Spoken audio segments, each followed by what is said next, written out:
Who is this for? What's he doing on a Friday night with all this footage? This is definitely an olive branch to the hardliners in the party, folks like Matt Gaetz, who have been pushing for these tapes to be released widely. Tucker Carlson was the sole receiver of the tapes when McCarthy did release them in February. They've been allowed in a reading room in the Capitol these last several months, but this is the first time they're going to be released online for the American public at large to view. It's 40,000 hours of tapes, so I think that's something like 5 years or something of actual footage of that day.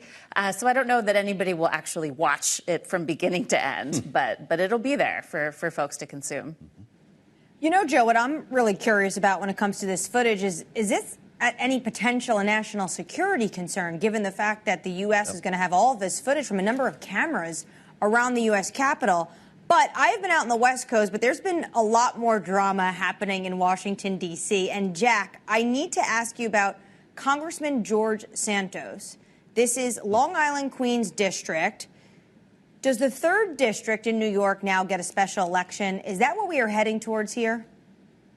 It's still really hard to predict. The news today was that Michael Guest, aside from his position on the Ethics Committee, called for an expulsion vote, again, a 3rd expulsion vote.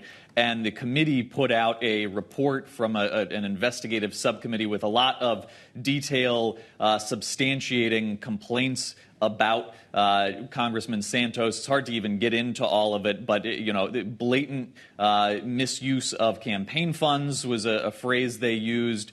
It's a bit more official than previous attempts to oust him because it's accompanied by this report from the Ethics Committee. It's not just coming from one of his fellow New Yorkers. Some of the moderates from New York wanted him out because they saw him as an embarrassment. It's a bit more of a formal and official and maybe widespread concern being expressed by George Santos. But remember, you need 2/3 to actually kick him out, and they didn't even get a majority in the last vote. So it's not an easy vote to hold still. Well, that's a great point, Megan. The excuse, though, is due process, right? They were waiting for the Ethics Committee in many cases here to weigh in, as we heard from lawmakers who decided to vote against expulsion. We asked Sarah Chamberlain about this yesterday on Balance of Power, who runs the Republican Main Street Partnership, and she made pretty clear her members want George Santos out. Here she is. If he does go, we can have a chance of holding the seat. If he doesn't go, we think the Democrats will pick it up. So, yes, I mean, they would really, we did the petition before to try to get him to leave. The chairman of Ethics Committee is the chairman of Main Street. So we're in hopes that this time he will depart. Interesting. George Santos has called a news conference for November 30th. Will he be expelled before he has a chance to resign? Well, Congress doesn't come back until November 28th, so they're gone for the Thanksgiving holiday. Whether or not that would give you the 2 days needed to have this vote, right? It would give you the 2 days. It's unclear, though, whether they will hold this vote within 2 days, whether there will be a motion to table. If, for instance, he's announcing he's resigning on the 30th. We don't know what he is announcing.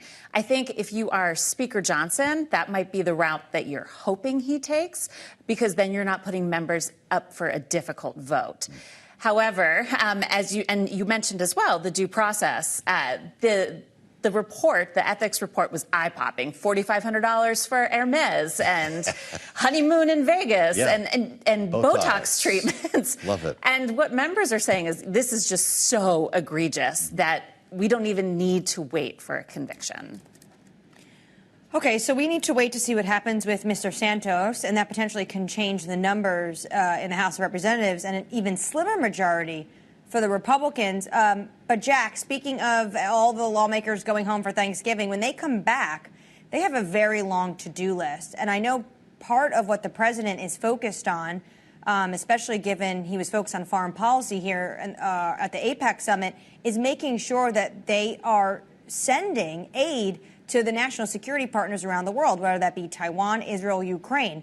What's the likelihood of this happening even before the end of the year? It's not a great sign, especially for Ukraine, that they didn't attach something to this stopgap measure. When you have a funding deadline that threatens a shutdown, that's a legislative vehicle, and there were members, especially in the Senate, who wanted to strike a deal on Ukraine funding and try to get something on the U.S.-Mexico border to get conservative support for it and get it done by the November 17th deadline.